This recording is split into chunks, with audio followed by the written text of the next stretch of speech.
Eu vou compartilhar aqui a tela da apresentação. Deixa eu só pegar aqui.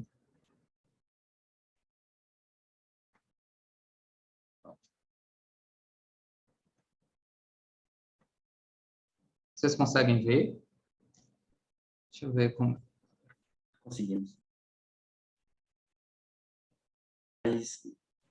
Pronto. A Então, gente está vendo o PowerPoint. A gente não está vendo em modo apresentação. Ah, não consegue. Como é? Perdão? A gente não está vendo em modo apresentação. A gente está vendo a tela do PowerPoint. É. Como é que eu faço isso? Pera, gente, eu sou um pouquinho assim... Deixa eu ver, tela... Você pode compartilhar a tela toda, quando você vai compartilhar no Zoom. Deixa eu ver como é. Aqui parece que você está compartilhando a tela. Deixa eu ver o que é que eu faço aqui. Se eu botar o F5 Tem uma já vai? opção. Boa Oi? noite. Tem uma opção ali em cima. Tá vendo lá nessa barrinha, onde tem ali escrito salvamento automático? Tem parecendo como se fosse um negocinho de filme. Tá vendo aquelas setinhas ali do lado? Aí, se você clicar ali, vai para o modo apresentação. Aí fica em tela cheia. Modo apresentação. Peraí, deixa eu só entender. Qual foi o que você falou automático? Ó, Eu vi tá aqui... vendo ali, naquela barra de cima, onde tem arquivo, página inicial, tem escrito salvamento automático. Aí depois tem onde você salva. Aí depois tem duas setinhas. Depois dessas duas setinhas, tem como se fosse um visorzinho.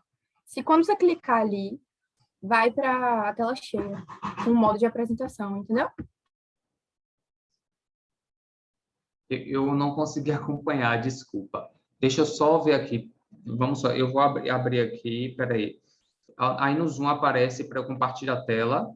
Compartilhei tela. Tenta ver se Selecionei a consegue. tela do PowerPoint. Aparece aí para vocês? Aparece, só que sem ser no modo de apresentação. Aparece Aí você todos disse os que eu seus primeiro slides. coloco na barra superior. Tá vendo ali onde tem inserir, design, tá vendo? Ali bem em cima. Em cima de design, em cima de design. Tem tipo, aqui? não tem uma seta do lado. Do lado dessa seta. Aqui? Do outro lado, na esquerda. Ou aqui? Esquerda. Não. Aí em cima. Ali, ó. Do lado disso. Do lado... Peraí, do lado disso tem iniciado o começo, F5. Isso ali, você clicou. Essa daqui, iniciado o começo, isso? Iniciar a apresentação do primeiro slide? Clica. Aqui? E aí? Consegue ver? Não. Compartilhar? Aqui, Geralmente para mim, quero ficou tela compartilhar. cheia. Tenta compartilhar com a O tela problema já é quando você cheia. vai compartilhar Faz esse a tela. processo. Compartilhar com a tela já cheia. Vamos lá. Isso. Vamos lá. Primeiro, deixa eu interromper. Iniciar. Gente, eu estou me sentindo aqueles professores antigos, né? Com a transparência. Mas se você não conseguir, dá para ver bem o slide. Vamos ver aqui agora. E aí? Agora foi. Agora foi? Pronto, beleza. Vamos lá. Então, como o Vitor bem falou, existem muitas peculiaridades da anamnese psiquiátrica. Então, o que é que a gente vai fazer? Vamos começar do que ela tem em comum com a anamnese normal e a gente vai passando por essas peculiaridades e abordando elas um pouco mais. Eu quero que vocês interrompam no momento que vocês quiserem a apresentação para que tudo seja muito clarificado, tá certo? Então, embora... acho que eu não consigo passar. Deixa eu ver se eu clicar. Pronto. Embora muito se diga sobre a peculiaridade da anamnese psiquiátrica, é muito importante a gente deixar claro que existem diversas coisas que são comuns à anamnese normal e que a gente não pode deixar de ter na anamnese psiquiátrica por conta porque esses dados não estão lá à toa, eles nos fornecem informações importantes sobre o paciente. Então, é lógico, quando você está com um paciente com uma demanda psiquiátrica, é sempre fundamental que você permita que o paciente explane sua queixa com as suas palavras e sem interrupções frequentes. Mas, ao mesmo tempo, é importante que você direcione em torno de informações que serão importantes para você, tanto em termos de diagnóstico ou intervenção, seja você psiquiatra ou psicólogo, tá? Em relação à identificação, eu acho que mais do que você fazer uma anamnese de um modo mecânico, que é algo que muitas vezes a gente se observa fazer na clínica de uma maneira geral, você pode começar a identificação, fazendo a identificação do paciente de uma maneira que você faça ele se sentir mais confortável e fazer ele ter a sensação de que você quer saber mais sobre ele e não necessariamente que você está cumprindo uma tabela de preencher um questionário. Então, muitas vezes é importante você começar a sua anamnese dizendo: eu queria conhecer um pouquinho mais, algumas coisas sobre você, e você acrescenta outras coisas. Além da questão do nome, é muito importante na psiquiatria, em toda a área da medicina, mas particularmente na psiquiatria, avaliar se esse paciente tem um nome social. Eventualmente, vocês poderão se aprofundar nisso, mas existem questões associadas à transgeneridade, à disforia de gênero, para os quais o nome social será completamente importante. A idade é extremamente importante também, porque quando você for avaliar os transtornos psiquiátricos, existe uma ocorrência epidemiológica que varia, enfim, de um momento para outro. Então, se o paciente tem um quadro psicótico, esse quadro psicótico se iniciou na segunda, terceira décadas, você vai pensar em uma coisa. Se começou na quinta, sexta décadas, você vai começar em outra. Você vai pensar em outra coisa. Também é importante a idade para você ter uma ideia de como, se a idade que o indivíduo menciona é compatível com a sua apresentação, porque isso vai falar, dentre outras coisas, sobre autocuidado, sobre acesso a serviços de saúde. O estado civil é importante, dentre outras coisas, porque a gente também sabe que, epidemiologicamente, alguns estados civis estão associados à ocorrência de um ou outro, enfim, transtorno. Particularmente, um exemplo que é muito clássico e que vocês também já devem ter uma noção é o suicídio. O suicídio é mais comum em pacientes solteiros, viúvos e divorciados. Isso não significa que você precisa estar com alguém para que você seja protegido do risco, mas é o pensamento do Estado Civil como um fator de risco para o suicídio tem muito a ver com o suporte social que uma pessoa que está acompanhada vai ter. E isso vai ser importante também quando você for avaliar o cuidado do paciente, que muitas vezes você vai ter que dispor de um suporte social. A escolaridade também é muito importante, porque vocês vão observar que alguns transtornos psiquiátricos estão associados a prejuízos cognitivos em curto ou em longo prazo. E isso vai ser importante para você ter uma ideia de que de como a doença comprometeu o indivíduo ou se o indivíduo já tem limitações cognitivas prévias, como no caso, por exemplo, de um déficit intelectual, o antigo retardo mental. A profissão vai ser importante também, dentre outras coisas, porque algumas profissões estão associadas a, por exemplo, maior risco de suicídio por acesso a meios letais. As instituições policiais, por exemplo, são um caso. O fácil acesso à arma de fogo faz com que esses indivíduos estejam em um maior risco de suicídio caso eles apresentem ideação suicida. Isso vai ser importante, porque se você for psiquiatra ou psicólogo que esteja diante de uma pessoa com acesso à arma de fogo ou acesso a outros meios letais, vai ser importante o seu papel, tanto, enfim, eticamente como legalmente, de lançar meios de fazer com que essa pessoa não tenha acesso a esses meios. Por exemplo, emitindo um relatório informando que esse paciente deve ter restrição de uso de arma de fogo, por exemplo. A religião e a fé também vão ser importantes, dentre outras coisas, porque, assim, especialmente vai ser quando você está na avaliação de um paciente psiquiátrico, muitas vezes vocês vão ter acesso a pacientes que estejam em vigência de um quadro delirante, por exemplo. E você vai precisar avaliar se o que ele traz e o que ele informa é compatível com a religião ou a fé professada. Por exemplo, se um paciente diz para você que ele é candomblessista e ele, ao mesmo tempo, diz que incorpora orixás, por exemplo, ele incorpora o orixá na sua frente no consultório, se você for estudar sobre as religiões de matriz africana, você vai ver que o santo, ele não acontece em qualquer local. Existe um rito para que aquilo ocorra. Então, é importante que você tenha uma noção básica, inclusive, de religião e cultura, para que você possa entender e não, por um lado, você não julgue imediatamente o indivíduo, por outro lado, você possa também se conectar com ele enquanto indivíduo. Eu tive um caso muito interessante de uma paciente que, no começo do acompanhamento, ela me disse que era católica e, com o passar do tempo, ela me confessou que ela era candomblessista, porque, por algum motivo, ela não se sentiu confortável inicialmente para falar isso para mim.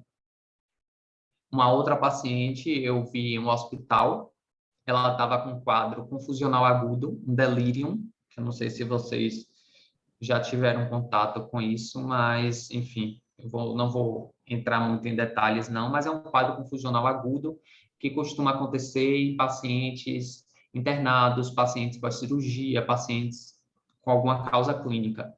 E aí ela estava cursando com alucinações visuais. A família acreditava que isso era uma manifestação da mediunidade dela, porque ela era uma paciente espírita e ela era médium. Só que a mediunidade dela se manifestava de outras maneiras. Se manifestava por por dons de premonição. Não cabe a você, como psicólogo ou como psiquiatra, julgar se essa experiência é verdadeira ou não.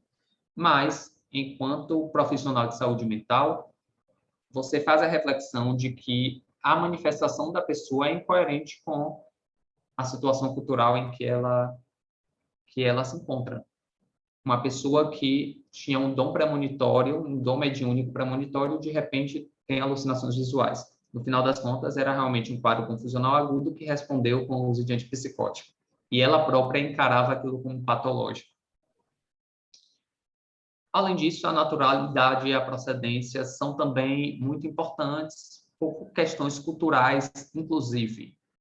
Hoje em dia, se vocês, enfim, averiguarem, existe uma parte da psiquiatria que é chamada de psiquiatria transcultural.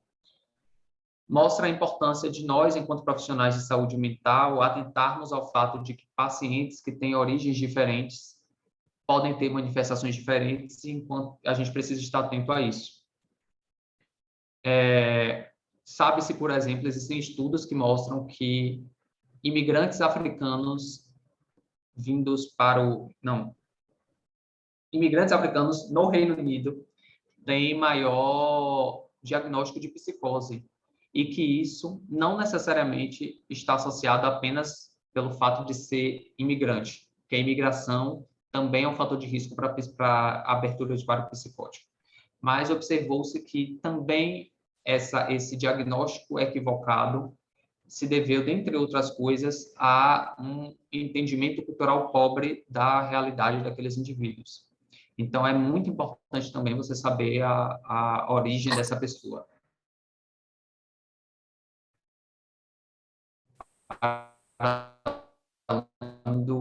Enfim, se ela é de tal cidade ou não. Comentários? Vamos seguindo adiante, tá? Vocês vão interrompendo conforme a necessidade. É extremamente importante que você tenha uma noção de por que o indivíduo chegou até você. No anamnese, isso seria a queixa principal ou o motivo do encaminhamento. Muitas vezes, isso vai ser importante que você pergunte no começo, também na psiquiatria, porque muitas vezes o indivíduo está indo lá achando que está indo para um outro profissional, como acontece muitas vezes no paciente psicótico que não deseja procurar uma ajuda psiquiátrica e que é levado pelo familiar para avaliação com você.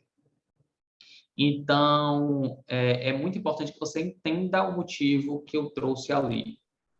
Muitas vezes, o motivo que eu trouxe ali não é o problema que você, de fato, observa.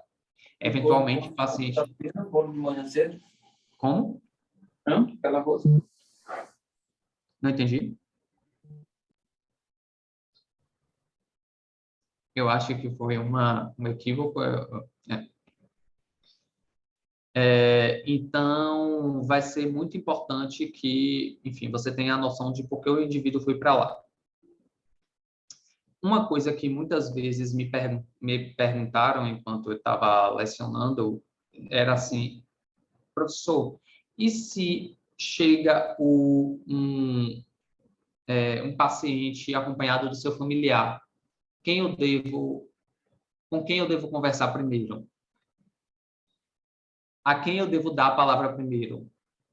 Converso na mesma sala? Converso em salas diferentes? O que é que vocês acham? Vamos ver a opinião de vocês.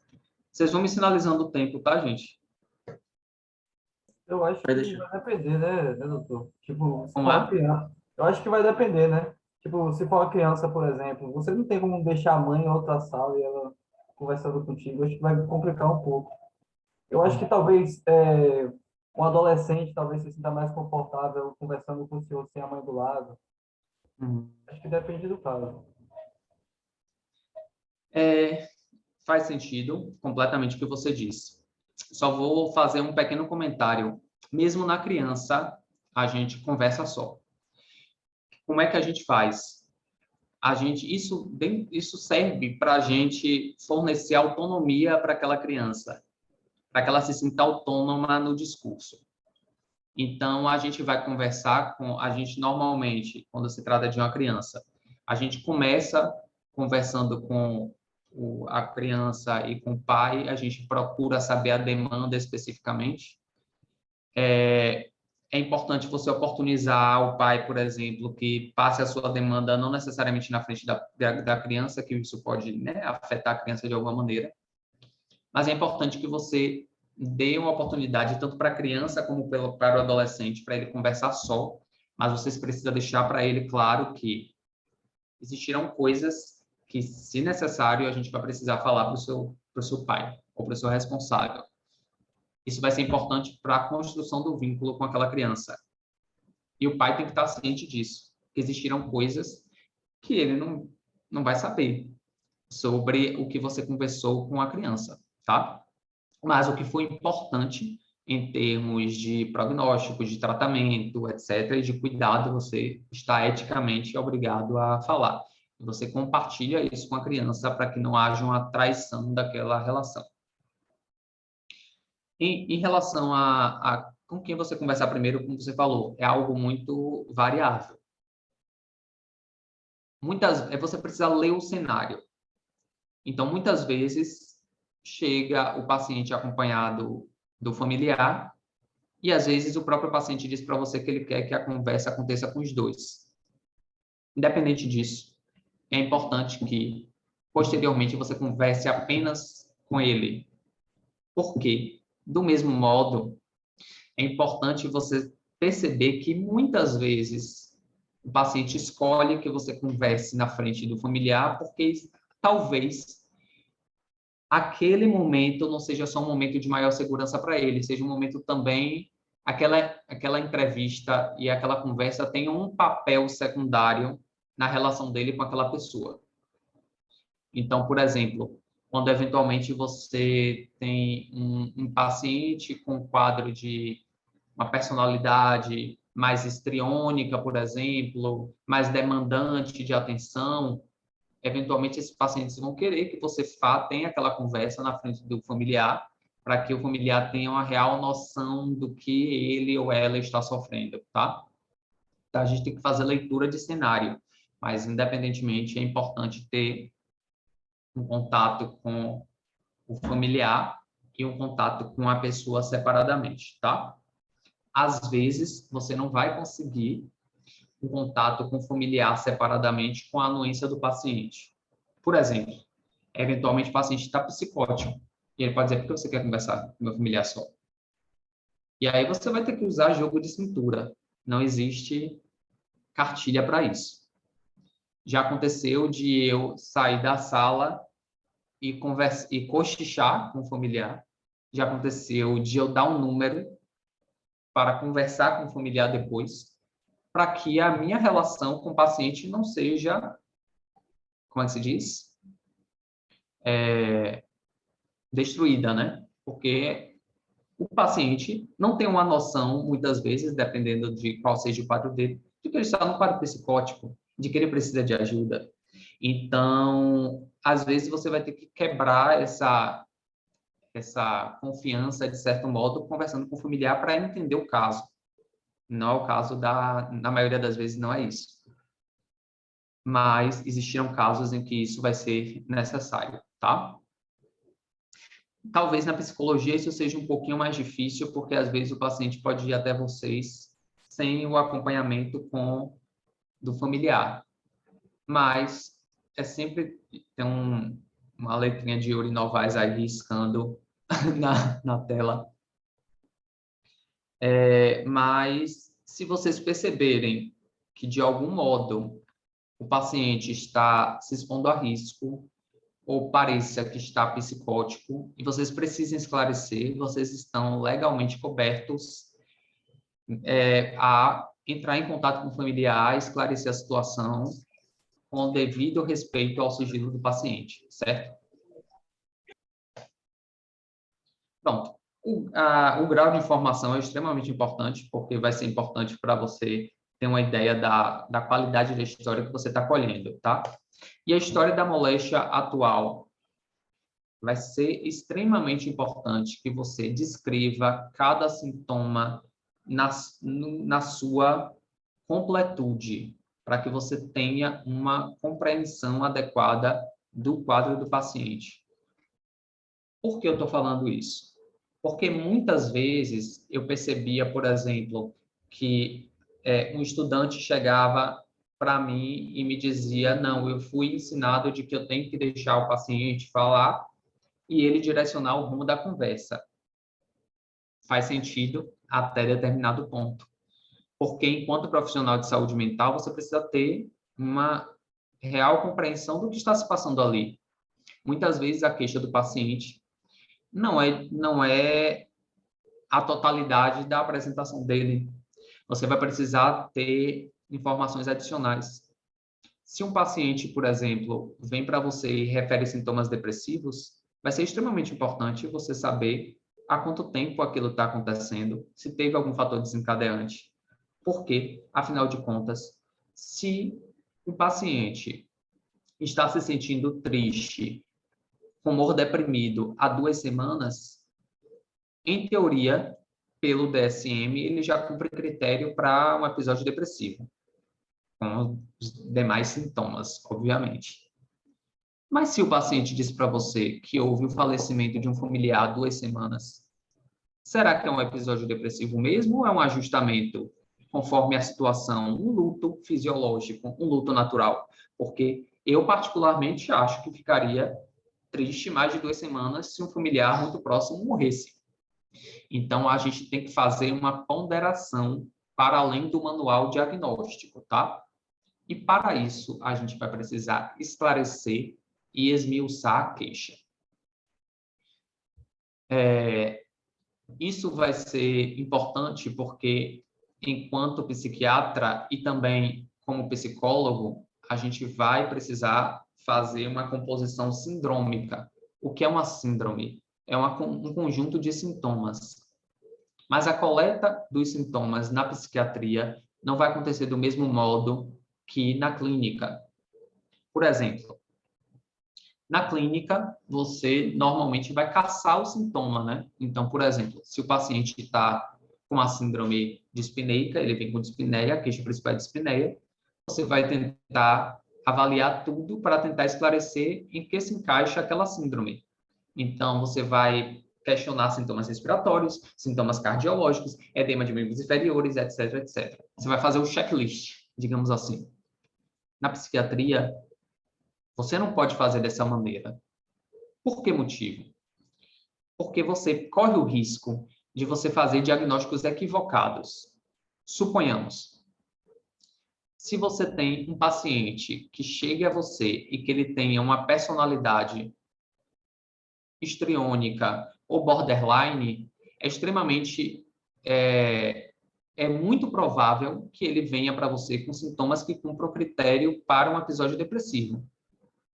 Então, se você perguntar, você tem tristeza? Tenho. Tem anedonia? Tenho. Tem problema com sono? Tenho. Tem problema com apetite? Tenho. Tem disposição? Tenho. Cumprir o critério sintomático, pelo menos, para um quadro depressivo.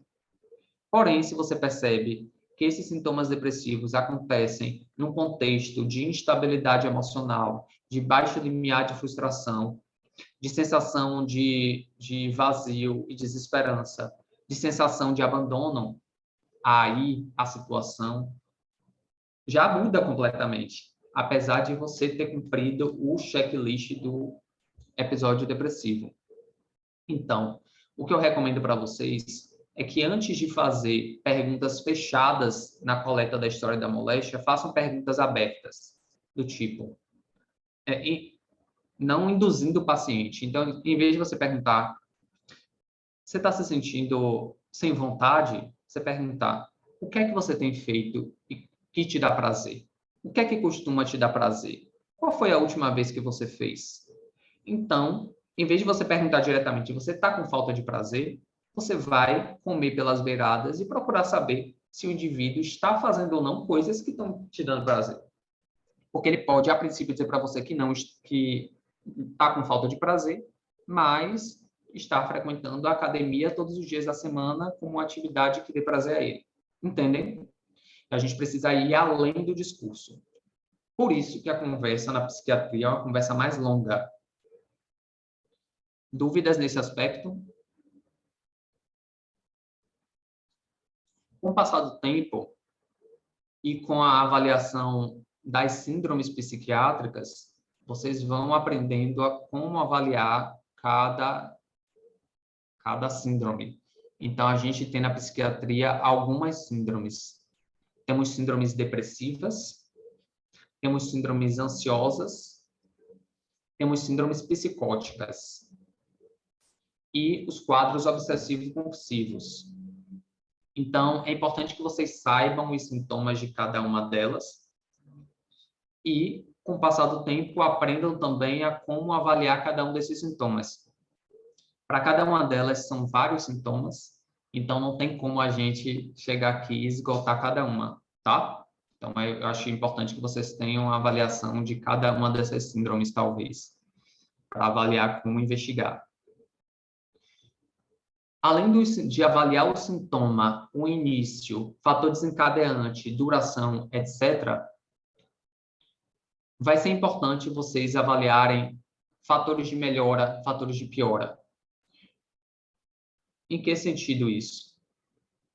Por exemplo, se um paciente tem sintomas adrenérgicos, ou seja, palpitação, falta de ar, angústia e ansiedade, desencadeados por algum evento específico, ou seja, não é um sintoma paroxístico, apesar de serem todos eles sintomas de pânico, a apresentação não é compatível com uma crise de pânico, porque esses sintomas foram desencadeados por um fator específico. Por outro lado, se você observa que não há um fator desencadeante aparente para aqueles sintomas adrenérgicos, você pode caracterizar mais facilmente uma crise de pânico para aquele paciente e, eventualmente, um transtorno de pânico. Então, fatores desencadeantes de melhora e de piora também são extremamente importantes. Outra coisa, quando a gente vai fazer uma avaliação diagnóstica na psiquiatria, existem alguns aspectos que vão ser necessários. Então, além de você ter os sintomas e um tempo em que aqueles sintomas apareceram, vai ser importante que vocês avaliem os prejuízos que foram trazidos por aqueles sintomas. Muitas vezes, a gente é criticado enquanto psiquiatra, porque supostamente nós patologizamos experiências normais. Não é bem assim. É lógico que, como eu disse, existirão situações normais que poderão desencadear sintomas psiquiátricos, mas não necessariamente esses sintomas vão ser um transtorno psiquiátrico. Por exemplo, você pode ter sintomas ansiosos para fazer uma prova. Você pode ter sintomas ansiosos quando você vai encontrar seu paquera.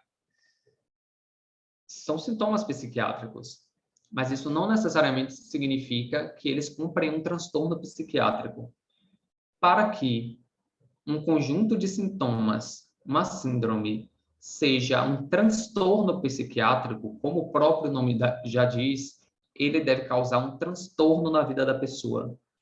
E esses transtornos são prejuízos de ordem social, laboral, educacional, etc.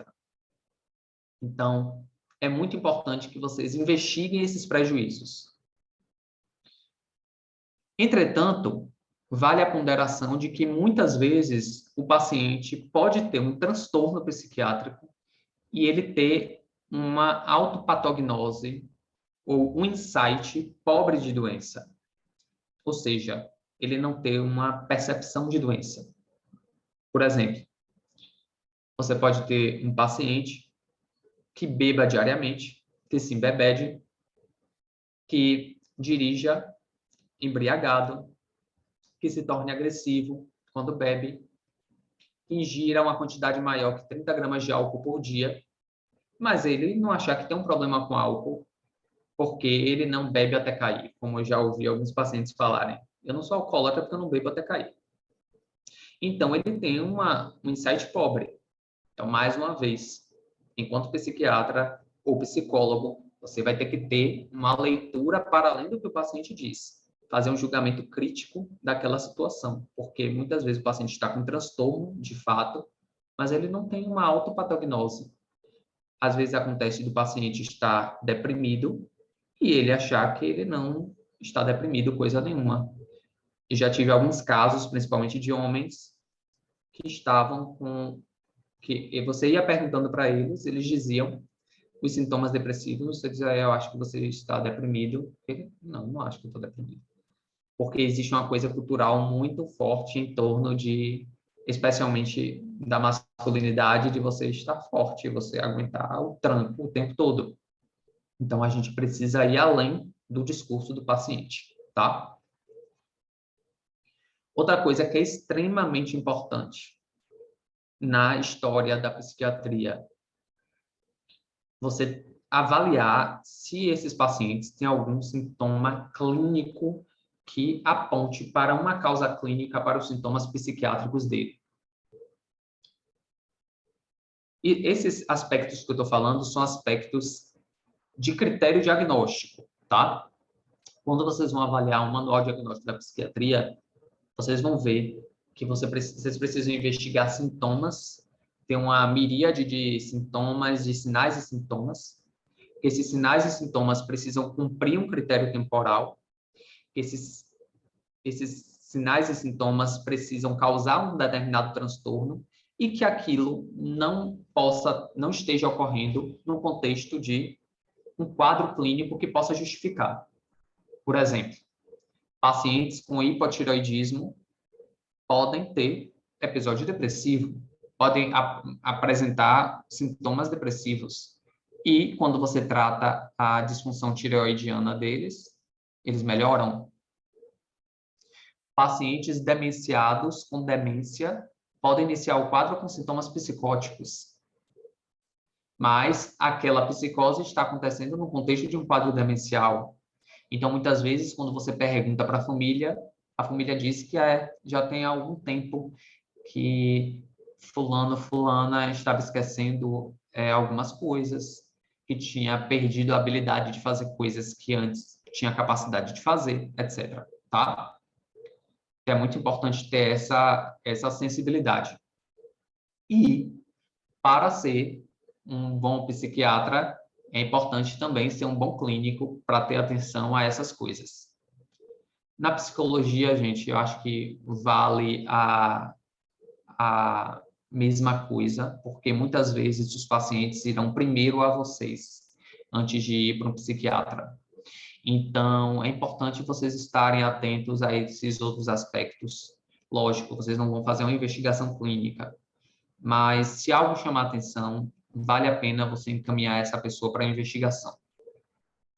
Também é extremamente importante, numa anamnese psiquiátrica, que vocês saibam sobre o uso de substância, porque muitos sintomas psiquiátricos são desencadeados tanto no uso, no abuso, como na abstinência de substância. E, nesse caso, eu sempre faço a devida consideração. A gente vive num momento, especialmente num momento político, em que existe uma discussão muito polarizada em torno da substância psicoativa. Você, como psiquiatra, como psicólogo, pode ter qualquer opinião que for sobre usar ou não usar substância psicoativa, se substância é ilegal, o que seja. Mas, enquanto cuidador de saúde mental, é importante que você forneça para o indivíduo um canal de comunicação aberta e sem julgamento sobre o uso de substância. Então, muitas vezes, você vai falar, eu preciso perguntar algumas coisas para você, não no sentido moral, nem nada do tipo, mas porque eu quero realmente saber, vai ser importante. Já aconteceu, por exemplo, de eu começar a perguntar para o paciente sobre o uso de cannabis e ele me fazer um discurso de por que a cannabis não estava sendo legalizada. Então, parecia como a primeira interpretação que ele teve foi de que eu estava ali numa posição de julgamento dele, porque ele já veio com todo o discurso de defesa. Mas por que é importante vocês saberem disso? Por quê? Por exemplo, além do álcool, por exemplo, o uso do álcool e o uso do cigarro, além de poderem desencadear algum sintoma psiquiátrico, muitas vezes eles podem ser utilizados como uma maneira de aliviar um sintoma psiquiátrico. Isso vale para qualquer substância psicoativa. Muitas vezes o paciente está em uso daquela substância não apenas por uma situação social, muitas vezes para aliviar um sintoma. Eu tive um paciente com síndrome de Tourette, não sei se vocês já viram essa síndrome, que é uma síndrome que o paciente tem sintomas obsessivo-compulsivos e tem uns tiques, que são tiques motores, que podem ser cervicais, etc., e tiques de vocalização, que ele fazia barulhos. Isso gerou nele uma ansiedade social tão grande que ele bebia para conseguir socializar. E o álcool se tornou um amigo dele e ele, eventualmente, se tornou um etilista. Usava álcool diariamente antes de ir para o trabalho para aliviar aquela ansiedade social que a síndrome inicialmente causou. Então, é importante a gente perceber que, muitas vezes, a substância entra como um alívio de sintoma, tá? Além disso, a substância pode desencadear sintoma. Por exemplo, a cannabis. A gente sabe que o uso crônico de cannabis pode desencadear sintomas depressivos e sintomas ansiosos. Embora a gente tenha essa ideia de que a cannabis tenha só um efeito relaxante, a realidade é que o uso crônico está associado com desencadear episódios depressivos e ansiosos. Além disso, a gente sabe que o uso de cannabis, tanto agudo como em longo prazo, pode desencadear sintomas psicóticos também. Então, se você tem um paciente que muitas vezes vai chegar para vocês na UPA, não necessariamente no consultório psiquiátrico, vai chegar completamente psicótico, vindo de uma festa, perguntar sobre o uso de substância, porque várias substâncias podem desencadear quadro psicótico, não só a cannabis, como LSD, etc., a cocaína, por exemplo. Então, é importante que vocês tenham essa ideia. Muitas vezes vocês vão perceber também que o indivíduo vai chegar até vocês disposto a tratar determinada coisa, mas não outra. E você vai ter que respeitar. Você vai fazer... para ele, é mais importante que você momentaneamente adie o tratamento daquela coisa do que você rechace completamente a possibilidade de ele ser cuidado por você. Então, muitas vezes o paciente vai chegar até você com um quadro ansioso e com uso de substância associado, ou, por exemplo, com um transtorno por uso de múltiplas substâncias. Ele pode vir com dependência de cocaína, de álcool, de cannabis, mas ele achar que só tem um problema com a cocaína. E você, enfim, por sua avaliação clínica, observar que ele também tem problema com outras coisas. Mas é melhor para ele que ele esteja próximo a você, que se vincule a você, que você tenha talvez a oportunidade de posteriormente tratar essas outras dependências, do que você rechaçar completamente a possibilidade de tratá-lo, tá? Algumas situações que são uma situação que é particularmente importante na história da moléstia atual e que é envolvida em diversos transtornos psiquiátricos é a insônia. Eu vou dar alguns exemplos para vocês.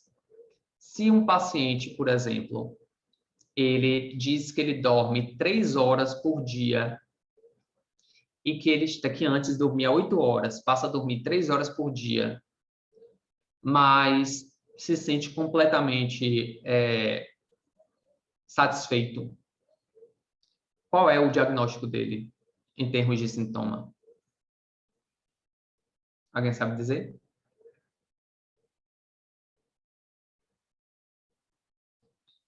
Nesse caso, ele tem uma redução da necessidade do sono, porque ele tem uma redução da quantidade de horas do sono, porém, essa redução não gera uma repercussão no cotidiano dele, em termos de energia, etc.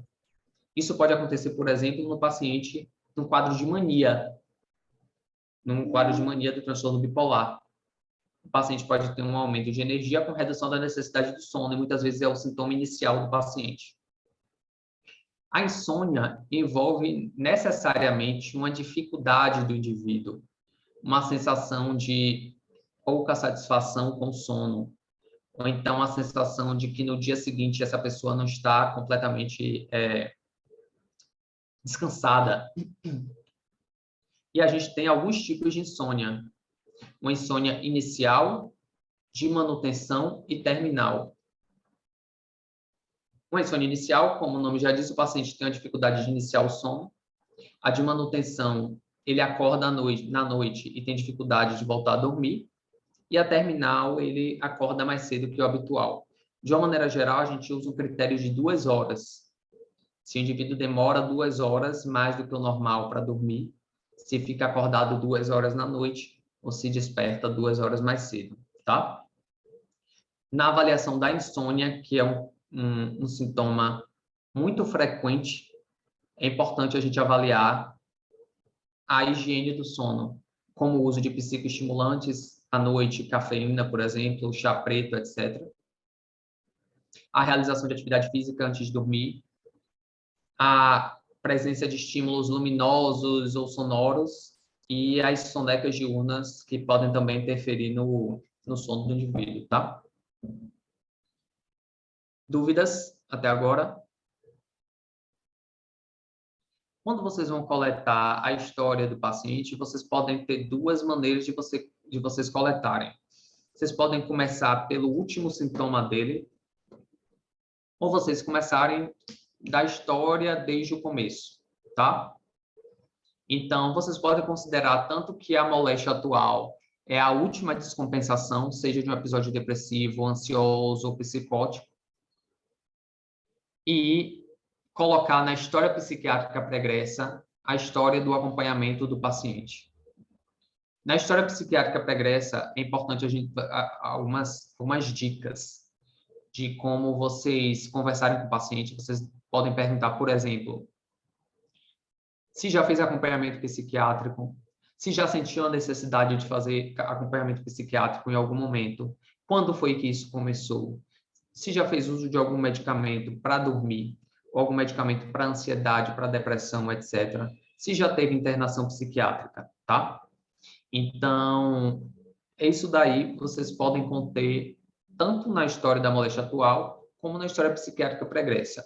Não existe uma maneira fixa de vocês coletarem essa história na psiquiatria, tá bom? Gente, o tempo já está quase terminando, né? Vocês vão me sinalizando, por favor. Vou tentar acelerar. Outro fato que é muito importante, outros aspectos que são muito importantes na coleta da história da psiquiatria é a história psicossocial. É lógico que vocês vão precisar também, enquanto profissionais, fazer uma ponderação da quantidade de informações que vocês vão precisar ter e coletar do paciente. Por exemplo, se o paciente chega até vocês com uma história de um quadro ansioso iniciado há um ano, no contexto da pandemia, etc., faz sentido vocês perguntarem história obstétrica, história de desenvolvimento neuropsicomotor, história escolar desde a pré-escola? Não faz muito sentido, né? Mas existem outras situações em que isso vai ser muito importante. Por exemplo, se vocês têm um paciente com a suspeita de déficit intelectual, se vocês têm um paciente com a suspeita de TDAH, se vocês têm um paciente com suspeita de transtorno do espectro autista, se vocês têm um paciente com a suspeita de transtorno psicótico, para os quais personalidades prévias, desde a infância, podem ser um fator de risco para o quadro, é importante que vocês averiguem adequadamente essa história. Essa história vem desde a prole de origem, tá? Então, assim, perguntar quantos irmãos tem, se é do mesmo pai, da mesma mãe, se é adotado ou se não é, se a pessoa conhece a sua mãe, perguntar a história obstétrica, inclusive uso de substância na gravidez, sofrimento fetal, prematuridade, etc. O desenvolvimento neuropsicomotor também é muito importante. Quais aspectos, principalmente, a gente deve avaliar? Os marcos do desenvolvimento.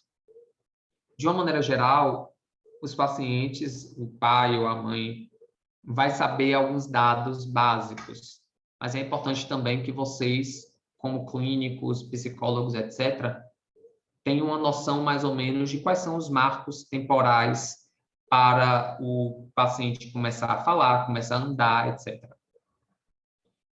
E aí, vocês vão observar essa história do desenvolvimento neuropsicomotor passando também pela socialização na infância, pelo desenvolvimento escolar.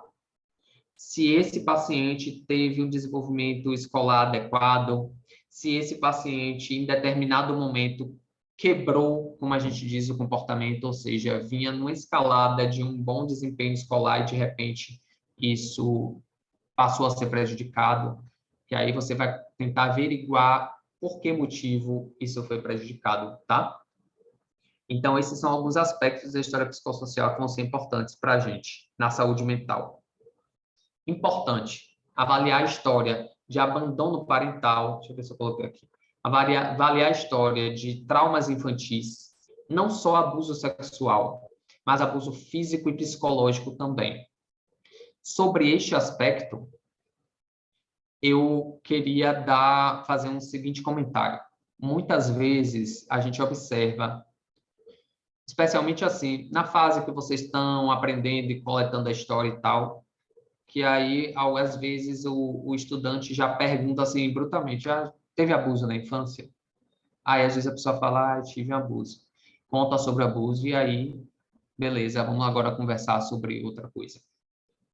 A gente precisa ter uma cautela muito grande quando a gente for conversar sobre história de abusos físicos, sexuais, psicológicos na infância, adolescência, ou que seja. Porque se a gente perguntar e a gente não estiver preparado para o devido acolhimento daquilo e a devida atenção e contornar aquilo de uma maneira que você consiga voltar para a história sem provocar um gatilho, digamos assim, para um mal-estar na pessoa, então não pergunte, tá? Muitas vezes a gente pergunta pelo desejo diagnóstico. A gente precisa ter uma atenção muito grande, porque isso pode ser um desencadeador de muitos sentimentos, enfim, desgastantes para aquela pessoa, tá? Você pode ser o responsável por fazer ela lembrar de uma coisa que ela estava querendo não lembrar ou esquecer, tá bom? É importante também uma história de relacionamentos amorosos, tá? Por que isso é importante? Eu sempre falo assim, ó, às vezes eu perguntava para o paciente e o paciente estranhava, tipo assim, o médico está perguntando se eu namoro, se eu não namoro, se eu já noivei, se eu tenho vida sexual. Aí eu falava para o paciente, né? Porque assim, na psiquiatria a gente gosta da fofoca. Mas, brincadeiras à parte, isso é muito importante porque vocês vão ver na história dos relacionamentos interpessoais da pessoa como é que ela se apresenta. Então, se uma pessoa nunca teve um relacionamento amoroso na vida, isso aconteceu por quê? Por um desejo próprio, por uma inibição, por uma falta de desejo de estar com outra pessoa, que pode acontecer, por exemplo, em personalidades esquizoides, dando exemplo. E, ao mesmo tempo, se você perguntar pelos relacionamentos amorosos e você perceber que a pessoa tem uma série de relacionamentos conflituosos, com muitos altos e baixos, etc., vale a pena você averiguar, não como um olhar de julgamento, mas com um olhar diagnóstico, como é que aquilo aconteceu, tá? Aqui você não vai fazer a avaliação de fracassos ou não em relacionamento. Você vai tentar colher informações que possam te ajudar a entender e se conectar também com aquela pessoa. A história laboral também é importante, porque o desempenho laboral tem a ver, dentre outras coisas, com relações interpessoais também, tá certo? E um padrão de personalidade do paciente. Isso vai ser importante porque é muito comum que a gente pegue na psiquiatria, na psicologia, pacientes que vêm para a gente por determinados sintomas, sejam ansiosos, depressivos, etc., mas que você já observe um padrão de disfuncional de personalidade.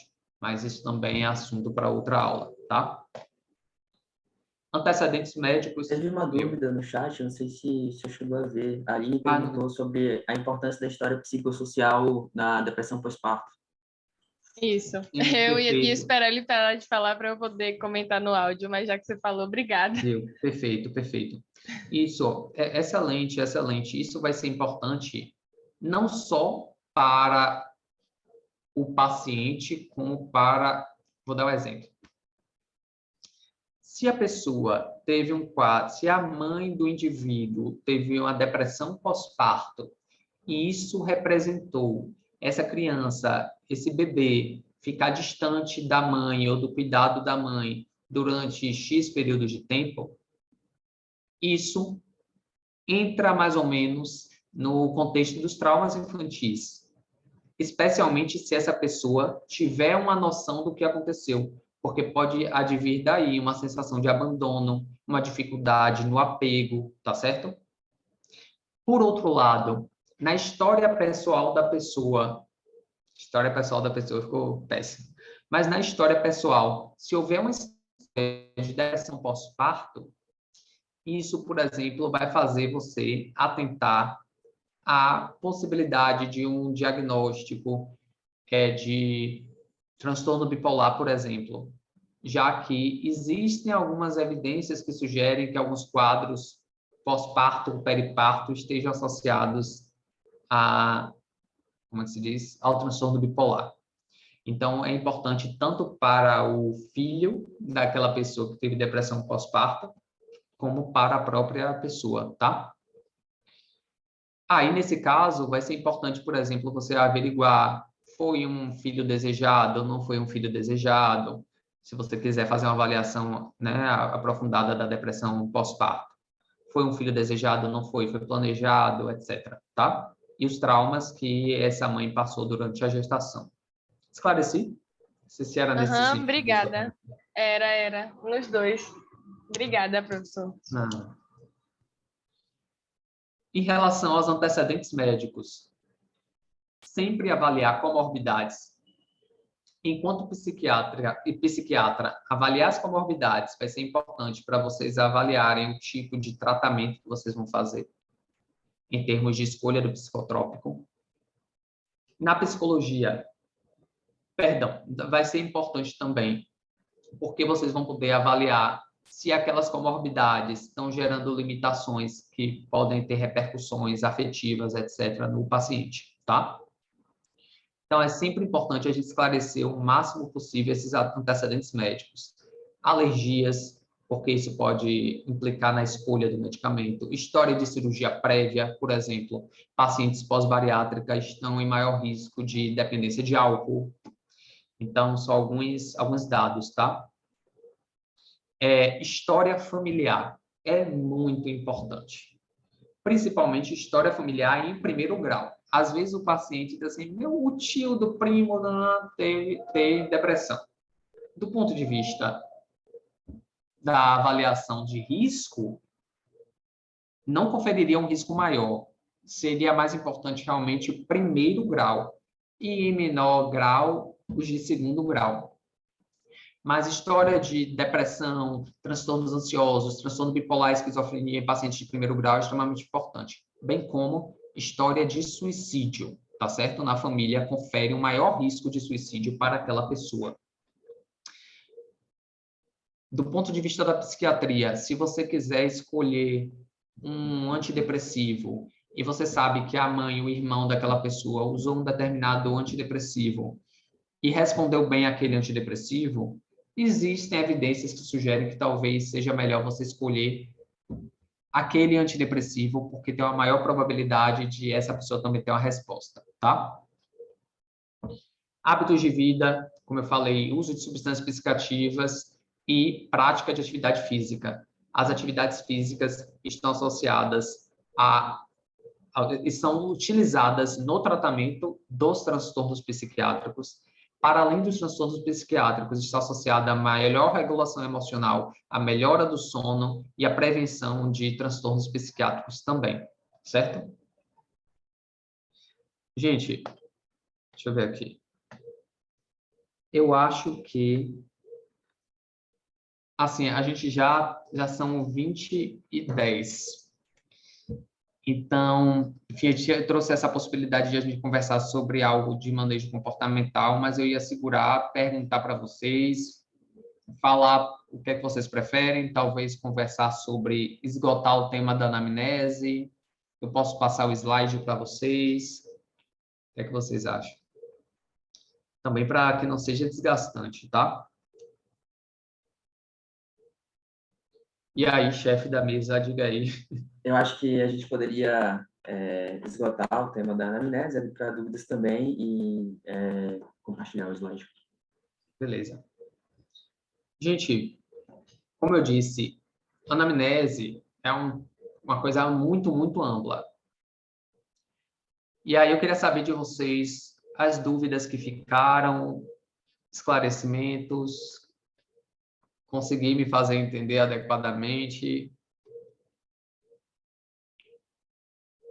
Primeiro, eu gostei bastante da exposição que o senhor fez, achei que foi um pouco reveladora, trouxe uns insights assim que eu realmente não tinha tido, até porque eu não tinha tido contato ainda com a experiência. E eu fiquei com uma dúvida que é mais de como proceder, porque a anamnese ela se insere dentro do contexto da entrevista psiquiátrica. E na entrevista psiquiátrica você não faz só a colheita da história ali da pessoa, como você também está fazendo ali a todo tempo o exame psíquico, está avaliando as funções mentais ali do indivíduo desde quando você encontra ele pela primeira vez. Então, como esquematizar isso? Você se foca primeiro em fazer a anamnese e depois você vai esquematizar esse exame psíquico? Qual é a melhor logística, o que dá certo para isso? Perfeito, perfeito. Isso é uma peculiaridade da psiquiatria. O exame psíquico ocorre enquanto você está coletando a história, a anamnese. Eu arrisco dizer que o exame psíquico ocorre antes de você coletar a anamnese. Então, você precisa estar atento aos sinais verbais e não verbais do paciente o tempo todo. Vou dar um exemplo. Certa feita, acompanhei uma paciente no ambulatório, ela tinha um transtorno de personalidade, e aí eu fui chamar ela na recepção e ela estava com os cabelos desgrenhados, deitada na escada. e com cadeiras vazias, mas ela queria deixar muito claro que ela estava muito mal. Então, ela estava assim, completamente jogada na escada. Então, antes mesmo de eu ter chamado ela para o consultório, eu tinha percebido que, assim, provavelmente o que ela vai passar para mim é de que ela está muito mal, e essa foi uma maneira algo dramática que ela trouxe de me fazer, enfim, me convencer disso, tá? Por exemplo, como eu disse, a gente precisa ir além do que o paciente diz. Se o paciente diz para você que ele está com sintomas depressivos, mas o afeto dele, vocês vão ver isso nas funções psíquicas, o afeto dele, a forma como ele se manifesta e ele expressa, está dissociado do discurso, então você faz, isso aí vai ser importante que você pontue no seu exame psíquico, porque muitas vezes expressar aqueles sintomas para você são uma manifestação também, são um sintoma de doença. Em que sentido? Muitas vezes o paciente usa os sintomas psiquiátricos como um ganho secundário. Então, vou dar um exemplo. O que é que você esperaria de um paciente com muitos sintomas depressivos e que tentou suicídio? Que referem? Você esperaria, talvez, um paciente triste, com apresentação hipotímica, com atitude compatível. Vou dar um exemplo de uma paciente que eu atendi num contexto de tentativa de suicídio. Ela referiu sintomas depressivos, ela tinha tentado suicídio algumas horas, mas ela estava sentada no colo de um familiar se acabando de rir e fazendo piada o tempo todo. Então, assim, peraí. O exame psíquico dela está dissociado do que ela me traz, da queixa que ela me traz. Isso não minimiza em nenhum momento o ato, deixando muito claro. Suicídio é um tema extremamente complexo e que requer toda a atenção, independentemente da apresentação do paciente. Mas para você perceber como a gente precisa estar atento não só ao que o paciente fala, mas a uma apresentação não verbal. Então, o que eu recomendo é isso. Você ter, por exemplo, muitas vezes a gente está no consultório e a gente tem uma mesa na frente do paciente. Aí você não consegue ver se o paciente está com a perna balançando e está ansioso. Você não consegue ver se ele está tremendo, se ele está apertando as mãos. Você não consegue perceber se ele está relaxado, se ele não está. Então, esses são alguns aspectos, tá? Que vocês podem observar. Deu para esclarecer? Aí o seguinte, quando vocês forem avaliar o exame psíquico, uma das funções que a gente observa é a atitude do paciente.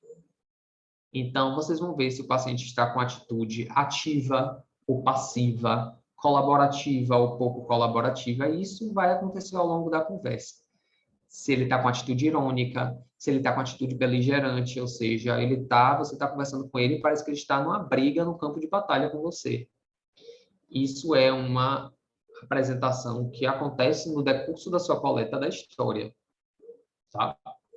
E isso vai modular também a sua coleta de história. Porque se o paciente vai ter uma atitude, se ele estiver com atitude beligerante, com humor irritado, você vai ter, em vez de você confrontar ele, como muitas vezes a gente observa as pessoas confrontando no cenário clínico, não, você vai fazer uma postura contrária. A postura de assim, peraí, estou vendo uma apresentação de um sintoma aqui, inclusive um sintoma que pode me pôr em risco. Então, você reduz o tom. Muitas vezes eu falei alguma coisa que te chateou, incomodou alguma coisa que eu falei, não me diga em que é que eu posso te ajudar. Então, assim, você vai fazer a leitura do cenário mesmo. Não é simples, não.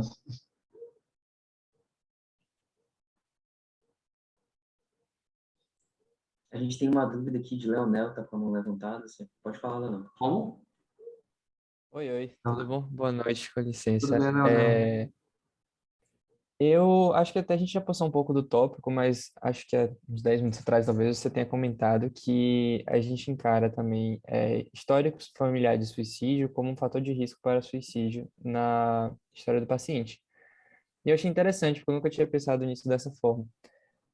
A gente encara isso como uma... Não sei se eu vou saber me expressar muito bem, mas como algo, um fator de risco por uma perspectiva mais, sei lá, genética, hereditária, algo assim, ou mais como o suicídio do familiar como um fator traumático, um fator marcante na história do paciente? Perfeito, excelente pergunta. Pelas duas coisas. Primeiro, que existem questões genéticas associadas ao suicídio. E tem um outro aspecto também.